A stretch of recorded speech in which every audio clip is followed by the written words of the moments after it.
The snowflakes drifted past Tom Miller's window like tiny parachuters caught in slow motion, each one adding to the thick white blanket that had already transformed his suburban Colorado neighborhood into a winter wonderland. He slouched deeper into his worn leather armchair, his laptop balanced precariously on his knees as he typed out yet another mundane work email. Dear marketing team, regarding the fourth quarter projections, the words blurred together on the screen. Even working from home couldn't make these tasks more exciting. Tom rubbed his eyes, glancing at the digital clock on his desk. 9:47 p.m. Another thrilling Friday night in the life of Thomas Miller, suburban warrior. The harsh wind rattled his windows, making the house creak and groan. Perfect weather for staying in, at least. He'd already taken out the trash earlier. His one heroic deed for the day, battling the elements to ensure his garbage made it to the curb before tomorrow's pickup. A thunderous crash shattered the peaceful silence, so loud it made his coffee mug rattle on the desk. Tom jumped, his laptop sliding off his legs and onto the carpet with a thud. What the hell? The sound had come from somewhere behind his house, near the tree line that separated his property from the small wooded area beyond. Tom rushed to his back window, squinting through the swirling snow. In the dim light from his porch lamp, he could make out what looked like smoke. A faint bluish glow pulsed through the curtain of white. Common sense told him to call the police. Instead, Tom found himself pulling on his heavy winter coat and boots. Something about that ethereal blue light tugged at him, awakening a curiosity he thought he'd lost years ago in the grind of corporate life. The bitter cold hit him like a physical wall as he stepped outside. The snow was already past his ankles and still falling heavily. Tom trudged toward the tree line, following the strange glow. As he got closer, he could make out twisted metal scattered across the ground, some pieces still smoking despite the snow. Then he saw her. A woman stood among the wreckage, though woman might not have been the right word. Her skin was a pale, iridescent blue that seemed to shimmer in the moonlight. Her hair, a deeper shade of azure, fell in waves past her shoulders. She wore what looked like some kind of form-fitting flight suit, but it was torn in several places, revealing more of that fascinating blue skin underneath. She was also shivering violently. Their eyes met across the snow-covered yard. Hers were completely silver, with no visible pupils, yet somehow conveyed a desperate pleading that made Tom's heart skip a beat. "Please," she called out, her voice musical despite the chattering of her teeth. "I know this must be shocking for you, but I'm freezing, and I need help." She took an unsteady step forward, nearly stumbling. "I promise I can reward you beyond your wildest dreams if you just let me in. Please. I mean no harm." Tom stood frozen, his mind racing. This had to be a dream, right? Or maybe he'd finally cracked from too many late-night spreadsheets. But the cold biting at his face felt real enough, and the woman's shivers looked painfully genuine. What are you?" he managed to ask. "My name is Alavea," she replied, wrapping her arms tightly around herself. "And I'm clearly not from your world, but right now, I'm just someone who will die if left out in this cold much longer." Her silver eyes locked onto his. "Please, human, help me." Tom glanced back at his house, then at the alien woman, Alavea, standing amid what he was now certain was the wreckage of some kind of spacecraft. Every science fiction movie he'd ever watched screamed at him that this was a terrible idea, but he couldn't just leave her to freeze. "Come on," he heard himself say. "Let's get you inside." The relief that washed over her face was immediate and profound. She took another step toward him and stumbled again, her legs apparently weak from cold or injury or both. Without thinking, Tom rushed forward to catch her. Her skin was ice cold to the touch, but soft, with a slight texture he couldn't quite place. "Thank you," she whispered, leaning against him as they made their way toward his house. "My savior." Inside, Tom's practical nature took over. He guided Alavea to his couch and grabbed the thickest blanket he owned from the hall closet. She watched his every movement with those mesmerizing silver eyes, a mixture of curiosity and gratitude in her expression. "Here," he said, handing her his favorite oversized hoodie. "Put this on. It's warmer than whatever that suit is made of." "Thank you." Her fingers traced the fabric with fascination. This material, so primitive, yet somehow comforting. She struggled with the zipper of her flight suit, her hands still trembling. Do you need... Tom started to offer help, then felt his face flush. Alavea's lips curved into what might have been a smile. I can manage, though your concern is charming. She managed to change into the hoodie with surprising grace, keeping the blanket wrapped around her for modesty. The sight of this clearly advanced alien being swimming in his old college hoodie was almost comical. I'll make you something hot to drink, Tom said, retreating to the kitchen. He needed a moment to process, well, everything. As he waited for the kettle to boil, he heard Alavea moving around his living room, followed by a startled gasp. Human, your dwelling contains multiple windows to other realms. Tom poked his head back into the living room to find her staring at his TV and computer monitors with wide-eyed wonder. Those are just screens, he explained, fighting back a smile. They display information and entertainment. They're not actually windows. Fascinating. She peered closer at his laptop screen, still open to his work email. Your communication methods are so constrained. All these tiny symbols arranged in rows. The kettle whistled, making her jump. Tom couldn't help but notice how she instantly shifted into a defensive stance, her body tense and ready for action, despite her apparent weakness. It's just the tea kettle, he assured her, returning to the kitchen. Nothing dangerous. When he returned with 2 steaming mugs, she had relaxed somewhat, though her eyes kept darting to the windows and doors. Are you being followed? Tom asked, handing her a mug of chamomile tea. Is that why you crashed? Alavea wrapped her hands around the mug, savoring the warmth. You're perceptive for a human.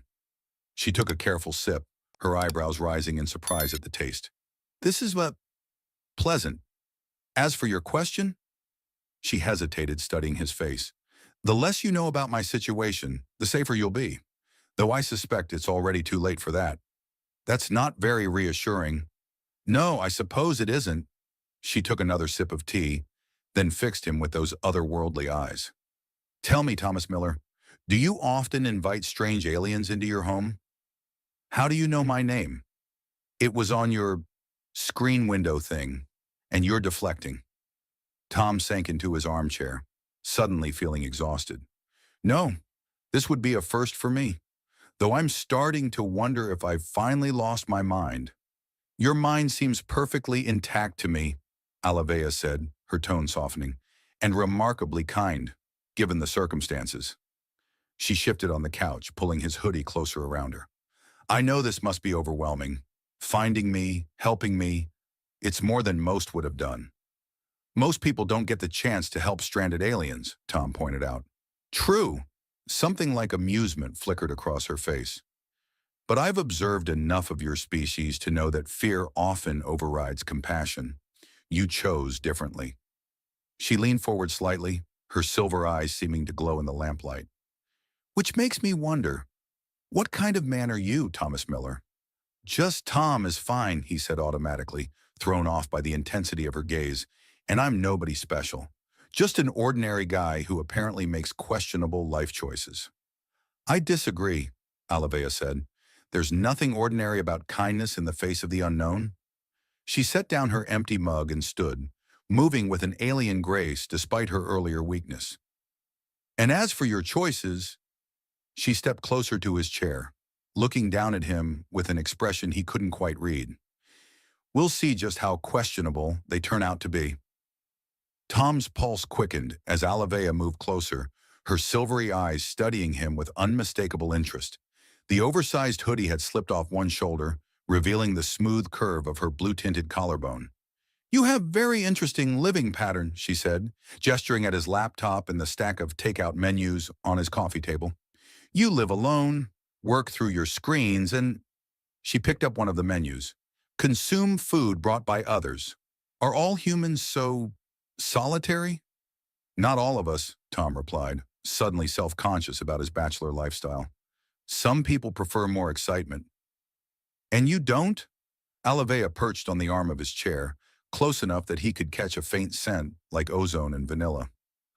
Or perhaps you've just been waiting for excitement to find you. Their eyes met, and Tom felt a jolt of electricity that had nothing to do with her alien nature. He cleared his throat. I think having an alien crash land in my backyard counts as enough excitement for one night. Alavea laughed, a sound like wind chimes. Oh, my dear Thomas, this is just the beginning. She reached out and traced a finger along his jaw, her touch cool but not unpleasant. I meant what I said about rewarding you. I didn't help you for a reward, Tom said, fighting to keep his voice steady, which is precisely why you deserve one. She stood up again, stretching in a way that made the hoodie right up slightly. But first, I should probably explain why there might be some visitors looking for me soon. Tom's eyebrows shot up. Visitors? What kind of visitors? The less friendly kind, she said, moving to the window and peering out into the snow. Though I must say, your planet's weather is proving unexpectedly helpful. This storm will make tracking me much more difficult. You're in trouble, Tom said. It wasn't a question. Alavea turned back to him, her expression softening. Yes, and now I'm afraid I've involved you as well. She returned to his chair, this time kneeling beside it to look up at him. I should feel guilty about that, but her hand found his, intertwining their fingers. Somehow, having you as my protector makes me feel safe. Tom stared at their joined hands, his tan skin against her iridescent blue. I'm not exactly the heroic type. No? She squeezed his hand gently. You ventured out into a blizzard to investigate a crash. You took in a strange alien without hesitation. You're offering shelter to a fugitive. Her free hand reached up to touch his face again. Sounds rather heroic to me. Before Tom could respond, a distant humming sound cut through the howling wind outside. Alavea's head snapped toward the window, her body tensing. They're here already? She whispered, more to herself than to Tom. She turned back to him, urgency replacing the flirtation in her eyes. Thomas, I need to ask something else of you. Something that will put you at even greater risk. Tom looked at the beautiful alien kneeling beside his chair, then at the window where the humming was growing louder. His ordinary life suddenly seemed very far away. What do you need? He asked. Alavea's silver eyes glowed with a mixture of relief and something else, something that made his heart race. First, she said, I need you to trust me. She leaned closer, her cool breath tickling his ear. Can you do that, my brave human? Trust is a lot to ask from someone you just met, Tom said, but didn't move away from her closeness. Even if they did save you from freezing. Alavea's lips curved into a knowing smile. And yet you're still here, still listening. Her fingers traced patterns on his hand that sent shivers up his arm, still wondering what it would be like to be part of something extraordinary. The humming outside grew louder, accompanied by flashing lights that penetrated even through the heavy snowfall. Tom's practical nature warred with the intoxicating pull of Alavea's presence. Those lights, he said, forcing himself to focus. Your unfriendly visitors? She stood in one fluid motion, pulling him up with her. We need to move away from the windows. Her silver eyes locked onto his. Your bedroom, is it at the back of the house? Tom's face flushed. Get your mind out of the cosmic gutter, dear Thomas, she teased, though her hand lingered on his chest. I need somewhere less visible to show you something important.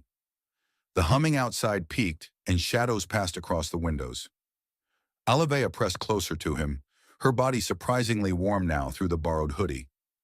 Lead the way, she whispered, unless you'd prefer to explain to your government why you're harboring a very attractive alien fugitive. My bedroom's this way, Tom said quickly, guiding her down the hallway. His heart pounded as she followed, her hand still clasped in his. Inside his room, Alavea immediately went to the window, peeking through the blinds. The blue glow of her skin cast subtle patterns on the walls. Perfect, she murmured. They won't think to look here first. She turned to face him, and her expression softened. You're handling all this remarkably well. Am I? Tom ran a hand through his hair. Because I feel like I'm in way over my head. Alavea stepped closer, reaching up to straighten his collar. Would it help if I told you you're doing better than the last human I met? There were others? Jealous already? She smiled, her fingers lingering at his neck. Don't be. They weren't nearly as... Her eyes traveled over him appraisingly. Intriguing. Before Tom could process that comment, a loud thud came from outside. Alavea pressed him against the wall next to the window, her body flush against his. Don't move, she breathed against his neck. They're using thermal scanners. Your body heat will mask mine. Tom tried to focus on the danger, but all he could think about was the way she fit against him. The strange but pleasant scent of her hair, the slight vibration he could feel where their bodies touched, as if her entire being hummed with barely contained energy. Is this part of my reward? He found himself asking. Alavea's laugh was silent, but he felt it against his chest. Oh, Thomas, she pulled back just enough to meet his eyes. When I reward you, you'll know it. The sound of footsteps crunching through snow passed beneath the window. Tom held his breath. Alavea pressed closer, if that was possible, one hand resting over his racing heart. Trust me now, she whispered. And despite every rational thought screaming in his head, Tom realized he did, or at least he wanted to. Besides, it was too late to back out now. I must be crazy, he whispered back. The best humans usually are. She smiled up at him, her silver eyes reflecting the blue glow of her skin. Now, about that something important I needed to show you. Alavea stepped back slightly, though she kept one hand on Tom's chest. From somewhere within her torn flight suit, she produced a small crystalline object that pulsed with the same ethereal blue as her skin. This, she whispered, is why they're hunting me. The crystal cast dancing lights across their faces. And why I need your help. What is it? Tom asked, mesmerized by the way the light played across her features. A key, she said, pressing the crystal into his palm. It was warm to the touch and seemed to hum in harmony with the energy he felt from her. To something hidden in your mountains. Something that could change everything. For my people and yours. Another set of footsteps passed below, accompanied by a low electronic beeping. Alavea pressed against him again, her lips nearly brushing his ear.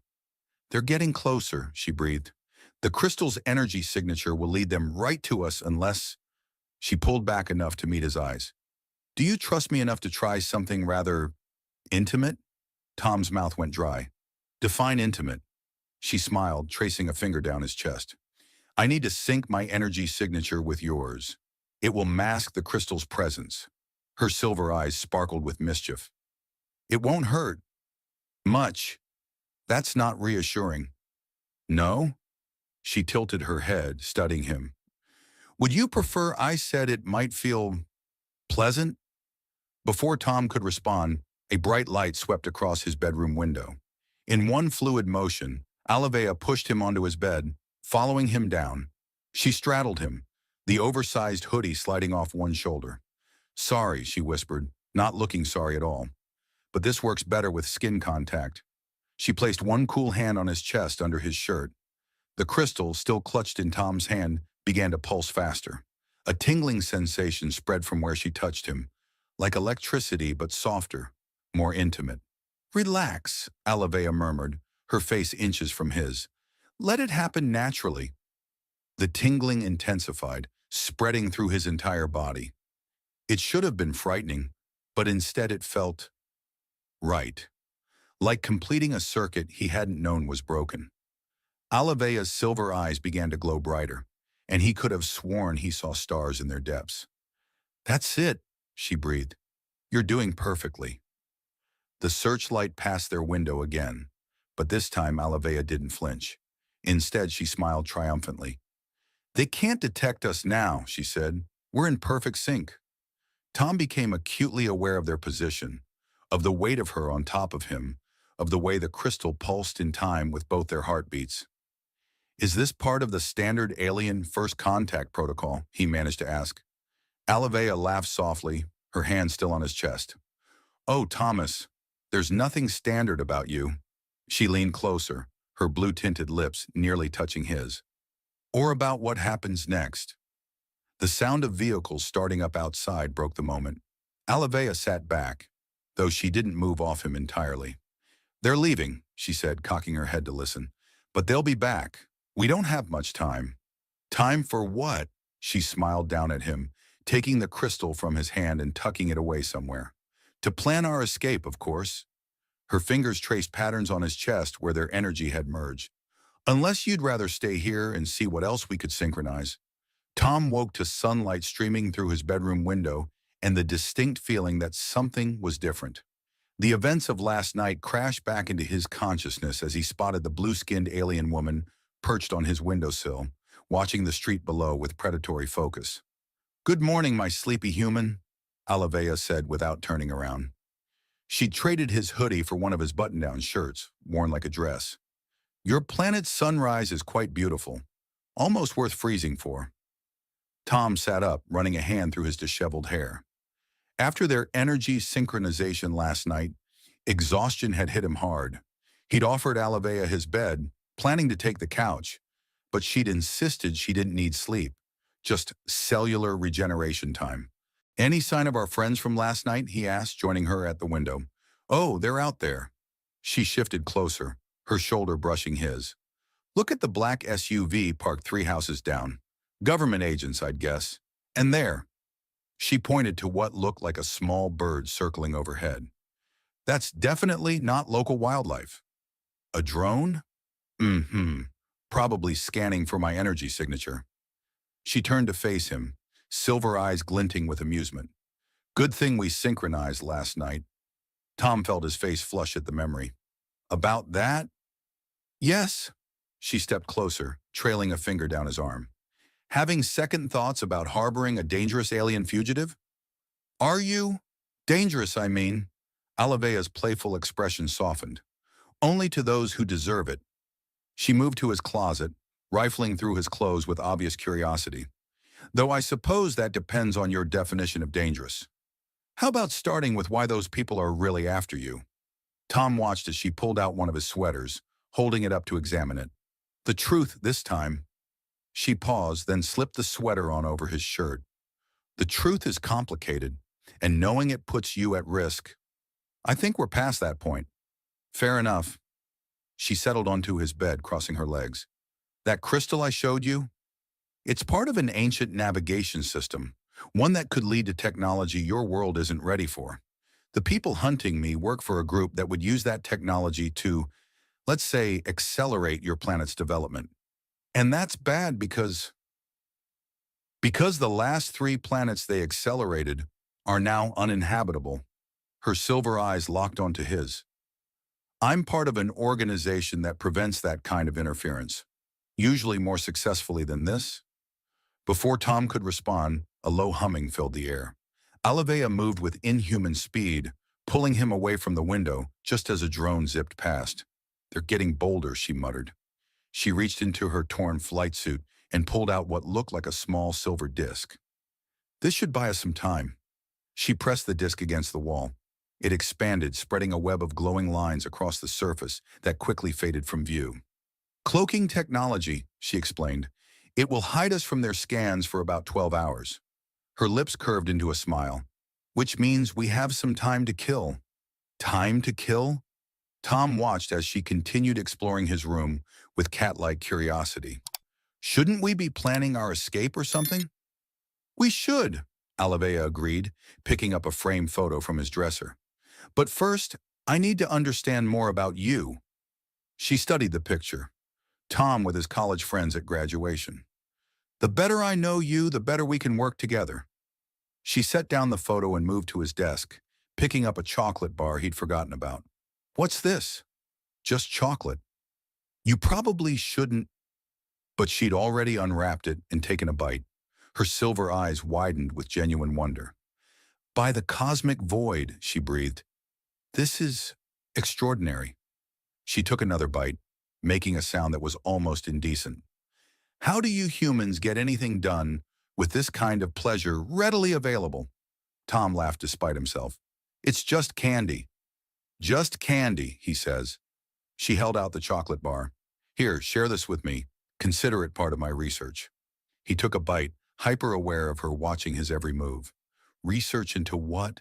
"Human pleasures." Her tone made the words sound far more suggestive than they should have. "Your species is fascinating. So focused on physical sensations." She stepped closer, reaching up to brush a bit of chocolate from the corner of his mouth.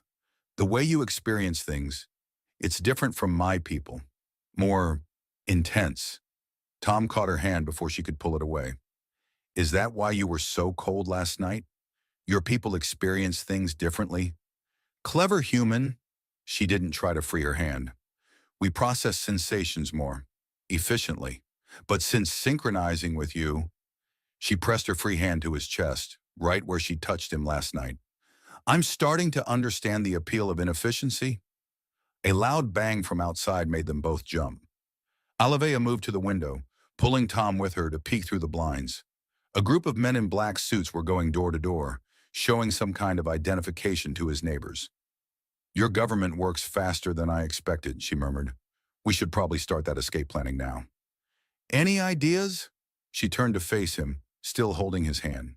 Several, but first, she glanced down at his t-shirt and sweatpants. You might want to change into something more suitable for an adventure. What kind of adventure? Her smile was equal parts mischievous and dangerous. The kind that will make your ordinary life feel like a distant memory. She released his hand and moved toward his closet. Now let's find you something that matches my borrowed outfit. If we're going to be fugitives together, we might as well look good doing it. Tom watched as Alavea rummaged through his closet with determined focus.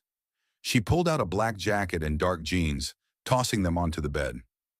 These will do nicely, she said, then paused at a dark blue button-down shirt. And this. The color reminds me of home. Her fingers lingered on the fabric. Though I must say, your fashion is charmingly primitive. You're one to talk, Tom said, picking up the clothes. You're wearing my shirt as a dress. And pulling it off beautifully, wouldn't you say? She did a playful spin, the shirt flaring around her legs. Besides, I needed something that wouldn't interfere with my natural temperature regulation. Is that why your flight suit was so form-fitting? No, that was just personal preference. She winked at him. Now change quickly. We have work to do. Tom hesitated, glancing between her and the bathroom door. She laughed, the sound like crystal wind chimes. Oh, suddenly shy? After our energy synchronization last night? But she turned around, facing the window. Don't worry, I'll protect your human modesty. Though I should mention my species can sense thermal patterns even with our backs turned. Tom changed as quickly as possible, his face burning. When he finished, he found her examining his laptop with intense interest. Your technology is so linear, she said, trailing a finger across the keyboard. But it might be useful. Do you have access to local maps? Sure, but... He was cut off by another drone passing the window. Closer this time. Alavea moved with liquid grace, pressing him against the wall beside the window, much like last night. They're using a new scanning pattern, she whispered, her body flush against his. The cloaking might not hold much longer. Tom tried to focus on the danger rather than the way she felt against him. What's our plan? We need to reach the mountains before nightfall. Her silver eyes met his, their faces inches apart. The crystal's energy signature will be harder to track in higher altitudes. But first, she reached up, running her fingers through his hair, messing it up slightly. Perfect. What are you doing? Creating our cover story. She glanced out the window at his neighbors, who were now talking to the men in suits. As far as they know, you've spent the morning with your new girlfriend. It explains any unusual energy readings they might detect. My neighbors already think that you finally brought a woman home? Yes, I heard their gossip last night. She smiled, adjusting his collar. Humans do love their romantic narratives. We might as well use that to our advantage. Another drone buzzed past, and this time they both heard the distinct sound of footsteps on Tom's front porch. Time to go, Alavea whispered. She pressed something cool and metallic into his hand, another one of her alien devices. Keep this close. When I give the signal, press the center. And Thomas? Her lips brushed his ear. Try to look like a man who's had a very energetic morning. A sharp knock echoed through the house. Mr. Miller, a stern voice called. This is Agent Carson with the Department of Homeland Security. We need to speak with you. Alavea's eyes sparkled with barely contained excitement. Ready to be extraordinary, my dear human. And despite the fear coursing through him, Tom found himself smiling back. Lead the way, dangerous alien fugitive. Another knock rattled Tom's front door. Alavea pulled him into a quick embrace, her silver eyes intense. Remember, just follow my lead and act like this is the most natural morning of your life. Tom grabbed his car keys and wallet while Alavea adjusted her borrowed clothes one last time. She'd kept his blue button down, but added one of his leather jackets, somehow making the mismatched outfit look deliberately fashionable. They descended the stairs just as a third knock came, more insistent this time. "Coming!" Tom called, trying to keep his voice steady. He opened the door to find two men in black suits, their expressions stern. "Mr. Miller?" The taller agent flashed a badge. "I'm Agent Carson. This is Agent Rodriguez. We're investigating some unusual occurrences in your neighborhood last night." "Oh." Tom felt Alavea's cool hand slip into his from behind. "Sorry for the delay," she purred, stepping into view.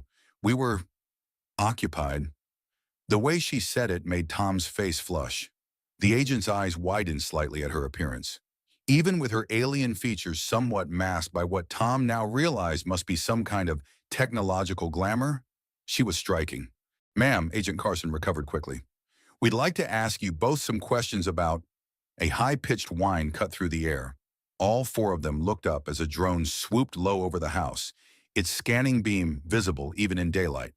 "Now, Thomas!" Alavea squeezed his hand.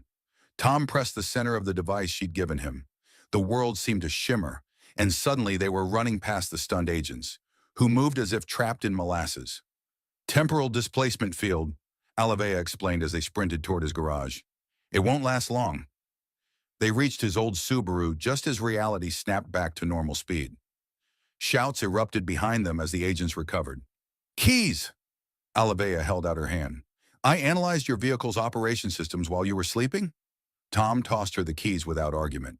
She caught them with inhuman grace, and they dove into the car, Alavea gunning the engine before he'd even closed his door. "Stop right there!" Agent Carson's voice boomed as more black SUVs appeared at both ends of the street. Alavea's smile turned predatory. "Hold on tight, my dear human."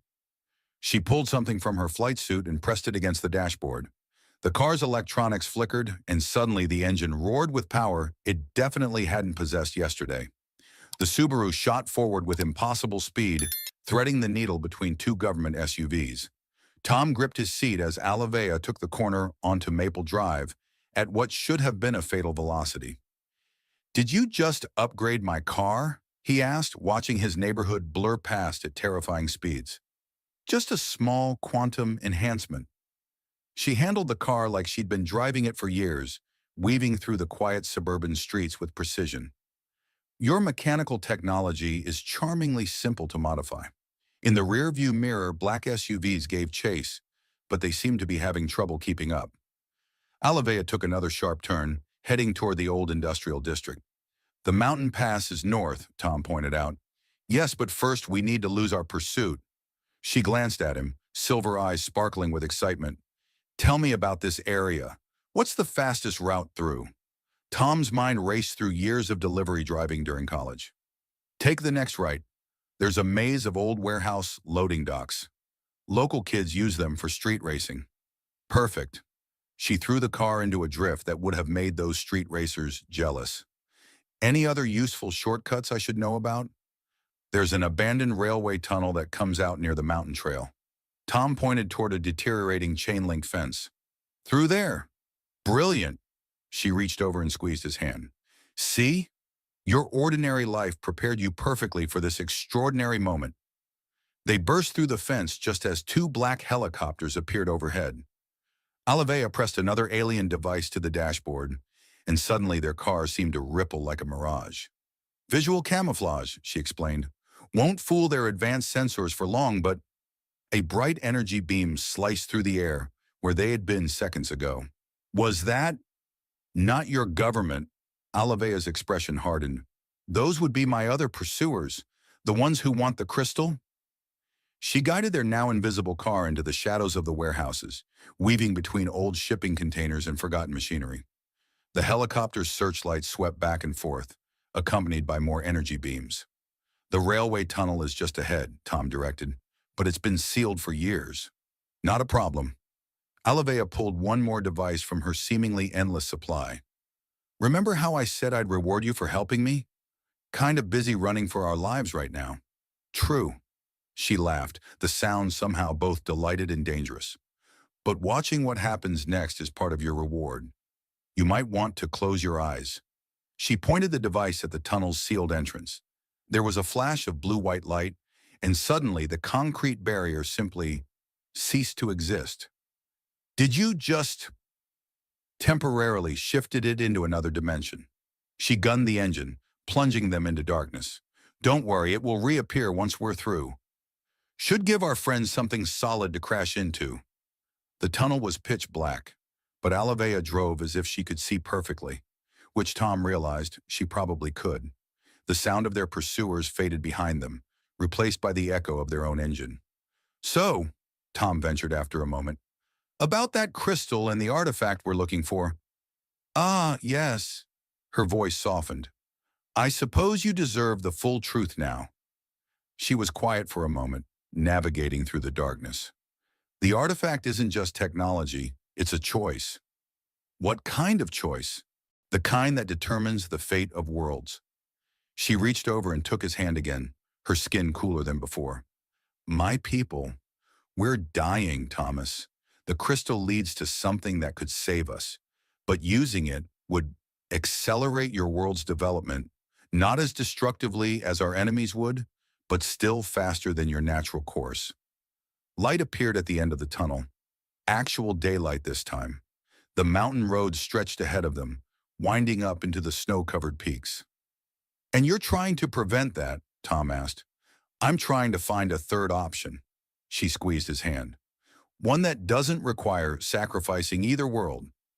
They emerged from the tunnel into bright sunlight. Behind them, there was a distant crash and the sound of screeching metal. Their pursuers finding the reappeared barrier. How much time do we have? Not much. Alavea guided the car onto the mountain road, still moving faster than should have been possible. The artifact chamber is near the peak. Once we reach it, she hesitated. Things will get complicated. More complicated than being chased by government agents and alien warriors while driving an interdimensionally modified Subaru. Her laugh echoed off the mountain slopes. See? This is why I find you so fascinating. Most humans would be terrified right now. Oh, I'm terrified, Tom admitted, but also having the most exciting morning of my life. They climbed higher into the mountains, the suburban world falling away below them. Snow began to fall, but the quantum-enhanced car handled the treacherous roads with impossible grace. Alavea drove with one hand, the other still intertwined with Tom's. We're being followed again, she said calmly, checking the mirrors. Different vehicles this time. More advanced. Tom turned to look. 3 sleek silver vehicles were gaining on them, hovering slightly above the road surface. Your people? The ones who want to help your world, yes. Her silver eyes narrowed. Hold tight. She released his hand to grip the wheel with both of hers, and suddenly they were taking mountain switchbacks at speeds that defied physics. The hovering vehicles kept pace, drawing closer. The artifact chamber, Tom said, trying to focus on something other than their imminent death by mountain road. How will we find it? The crystal will guide us. Alavea pulled the glowing blue crystal from somewhere in her borrowed jacket. It's already getting stronger. We're close. A beam of energy struck the road behind them, melting the asphalt. Alavea swerved, taking them onto a narrow Forest Service road. They're done playing nice, she muttered. Thomas, in my flight suit. The silver cylinder. Can you reach it? Tom grabbed her discarded suit from the back seat, finding the cylinder. Now what? Point it behind us and press both ends. He did. The cylinder expanded into something that looked decidedly like a weapon. I thought you were the good guys. We are. She took another impossible turn. That's a deflector, not a weapon. Should buy us some... The car suddenly lurched as one of the hovering vehicles slammed into them. Tom instinctively fired the deflector. A pulse of blue energy erupted, sending their attacker spinning away into the trees. Nice shot! Alavea's grin was fierce. You're a natural at this. At what, exactly? Being extraordinary. She yanked the wheel, taking them off-road entirely. The chamber entrance is up there. She nodded toward a sheer cliff face. Behind that waterfall. Of course it is. Tom fired the deflector again, keeping their remaining pursuers at bay. Please tell me we're not going to drive through the waterfall? Absolutely we are. She pulled out another device. How many did she have? And attached it to the dashboard. This might feel strange.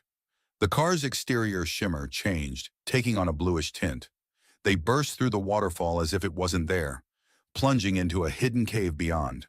Alavea slammed on the brakes, bringing them to a stop in a vast chamber that definitely hadn't been carved by nature. We made it, she breathed, looking almost surprised. You're full of surprises, Thomas Miller. Me? I just held on and shot the deflector thing. Exactly. She turned to face him fully. Most humans would have broken under the pressure, but you... Her cool hand cupped his cheek. You adapted. You trusted me. You ... A explosion rocked the cave entrance, cutting her off. Their pursuers had arrived. Time to move. Alavea grabbed the crystal and several more devices from her flight suit. The inner chamber is through there. She pointed to an archway carved with symbols that glowed with the same blue light as the crystal.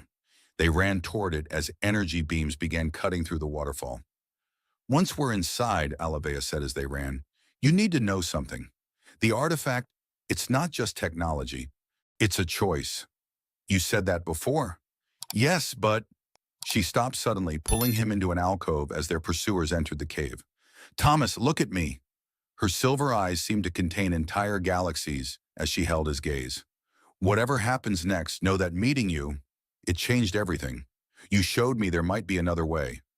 Another way to what? Instead of answering, she kissed him. Her lips were cool but sent electricity through his entire body, like their energy synchronization, but 1,000 times more intense. When she pulled back, her skin was glowing brighter than ever. Ready for one last adventure? She whispered. More explosions rocked the cave. Tom could hear voices shouting in languages he didn't understand. Lead the way, he said. They ran through the archway into a chamber that seemed to exist in more dimensions than should be possible. In the center, floating in a column of blue light, was something that hurt Tom's eyes to look at directly. The artifact, Alavea breathed. She stepped toward it, crystal in hand. With this, I could save my people. But the energy release would advance your world by centuries overnight. And that's bad? It would destroy your natural development, change everything about who you could become. She turned to him, conflict clear in her silver eyes. Unless what? Tom asked, watching, as Alavea's skin pulsed with increasingly bright blue light. She moved closer to him, the crystal humming between them. Unless we try something unprecedented, something that could either save both our worlds or, she glanced at the artifact, or destroy everything. Footsteps echoed from the outer chamber. Alavea pressed the crystal into his hand, then placed her own hands over his. Remember how our energies synchronized? Her voice was urgent but tender. That wasn't just about hiding. My people, we believe in cosmic resonance, the idea that certain souls can amplify each other's potential. And you think I know we do. She stepped closer until they were sharing breath. I felt it the moment you found me in the snow. You, with your ordinary life and extraordinary heart, might be the key to everything. The artifact pulsed brighter, responding to their proximity. The crystal in their joined hands began to sing, a sound like wind through crystal caves. My pursuers want to force your world's evolution, Alavea explained quickly. My people want to preserve it, even at the cost of our own survival. But you showed me there might be a balance. Her silver eyes locked onto his. Will you trust me one more time? Heavy boots approached the inner chamber. Tom could hear voices shouting in alien languages, getting closer. What do you need me to do? Her smile was radiant. Just hold on to me and remember how it felt when our energies merged. She pulled him into a kiss just as their pursuers burst into the chamber. The crystal flared between them, its song rising to a crescendo. Tom felt that familiar electric sensation, But this time it didn't stop at synchronization. Their energies began to spiral outward, reaching toward the artifact. "Stop them!" a voice commanded. "The human will destabilize the entire—" But Alivea's grip on Tom tightened, and suddenly the world dissolved into pure light. He felt her consciousness brush against his, sharing memories, emotions, understanding. He saw her world, dying but beautiful, a civilization built on cosmic harmony. She saw his life, ordinary but full of untapped potential, a million small moments that had prepared him for this one. The artifact responded to their merged energies, its impossible geometry expanding to fill the chamber. Tom understood now. It wasn't just technology, but a bridge between realities. Through their connection, he could feel Alivea's plan forming. "Together," she whispered against his lips, "we can create a new frequency, a harmony between our worlds." The crystal shattered in their hands, its energy feeding into the artifact. The chamber filled with swirling patterns of blue and silver light. Their pursuers were frozen in place, weapons half raised as reality itself began to shift. "Is this the reward you promised?" Tom managed to ask, holding her tighter as the energy built around them. Alivea laughed, the sound echoing through multiple dimensions. "Oh, my dear human, this is just the beginning."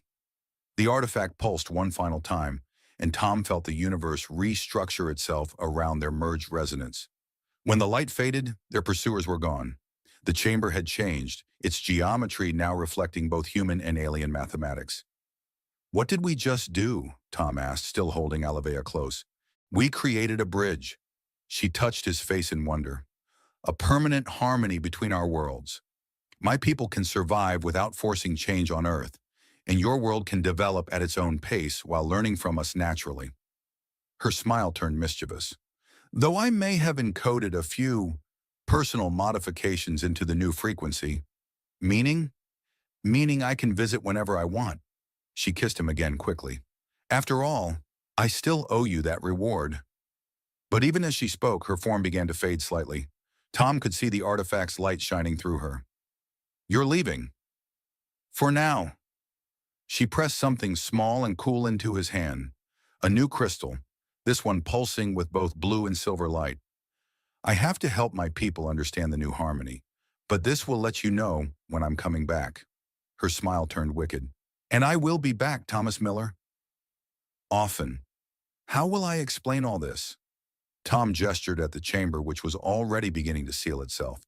"The government agents? The car chase? Everything?" "You won't have to." Alivea's form continued to fade, but her touch remained solid. "The new harmony will adjust their memories. To them, nothing unusual happened here." She traced his jaw with a cool finger. "Only you and I will remember the truth. And my quantum-enhanced car?" She laughed. "That you can keep. Consider it a down payment on future adventures." Her eyes sparkled. "After all, I'll need a proper ride when I visit." The chamber began to pulse with light again, and Alivea's form grew more translucent. Tom could see the regret in her silver eyes. "I wish—" she started. "I know."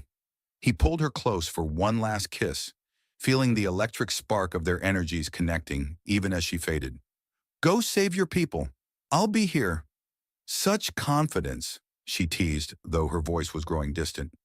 "What happened to my cautious human?" He met an alien who showed him how to be extraordinary. Her laugh echoed through multiple dimensions. "Keep that spirit, Thomas Miller. You'll need it when I return." She pressed one final kiss to his cheek, her touch like starlight. "And remember, what we created here, it's just the beginning." With a flash of blue-white light, she vanished completely. The chamber sealed itself, leaving Tom alone with the new crystal and the lingering sensation of cosmic energy. The walk back to his car was surreal. The waterfall had frozen in mid-fall, creating a crystalline curtain that split the afternoon sunlight into rainbow fractals. His Subaru sat exactly where they'd left it, though now it hummed with a subtle energy that definitely wasn't factory standard. As he drove down the mountain, Tom watched his suburban world slowly come back into view. Everything looked exactly the same. The houses, the streets, even the neighbors out walking their dogs. But he could feel the difference thrumming through the air, a new frequency woven into reality itself. He pulled into his driveway just as Mrs. Henderson from next door was collecting her mail. She waved cheerfully. "Tom, did your friend get home all right? Such a lovely girl." He smiled, feeling the crystal pulse warmly in his pocket. "She had to leave for a while," he said, "but she'll be back." "Well, you two made such a cute couple. All that running around this morning, like teenagers in love." Mrs. Henderson winked. "It's nice to see you coming out of your shell." Tom thanked her and headed inside, amused by how the new harmony had adjusted everyone's memories. His house looked normal too, though he could swear the electronics gave off a slightly bluer glow than before. In his bedroom, he found Alavea's borrowed clothes folded neatly on the bed. The leather jacket she'd worn still held a faint trace of that ozone and vanilla scent. Next to the clothes was a note written in shifting, iridescent ink. "My dearest human, keep these for me. I'll need them for our next adventure. Until then, watch the stars. I'll be the one making them dance." APS. The quantum enhancements on your car include a very good sound system. You should test it on those mountain roads. Tom laughed, tucking the note away with the crystal. He went to his window, the same one where this whole adventure had started, and looked up at the darkening sky. A shooting star streaked past, leaving a trail of familiar blue light. His ordinary life would never be ordinary again. And somewhere up there, an extraordinary alien woman was probably already planning their next encounter. He couldn't wait. Dear friends, how often do we let the mundane overshadow the wonders that surround us? How often do we forget that even the most ordinary day holds the potential for something extraordinary? The story of Tom and Alavea reminds us of one important truth. The extraordinary often hides within the ordinary. Sometimes it takes just one moment, one decision, to turn our world upside down. Perhaps an alien won't knock on your door on a frosty night, but every day offers us a choice: to stay in our comfort zone or take a chance. Open the door to the unknown. Remember, inside each of us lives both the cautious Tom, doubting his own uniqueness, and the fearless Alavea, ready to change the world. The question is, which part of ourselves will we allow to guide us forward? Let this story be more than just entertainment for you. Let it be a reminder that true adventures begin when we find the courage to say yes to the unexplored. Remember, somewhere among the stars, someone believes in your ability to be extraordinary. All that's left is for you to believe it yourself. Thank you for sharing this journey with us. May it be the beginning of your own incredible stories, with belief in the extraordinary within each of you.